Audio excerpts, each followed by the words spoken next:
বন্ধুরা, দাদা বাজার করে নিয়ে আসলো এই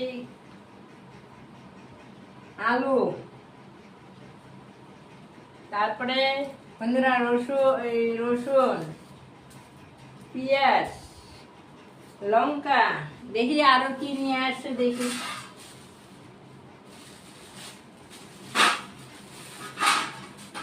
ও বন্ধুরা, উস্তাও আনছে।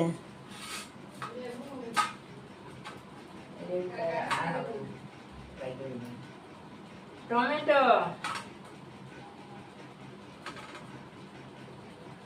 কোয়াশ,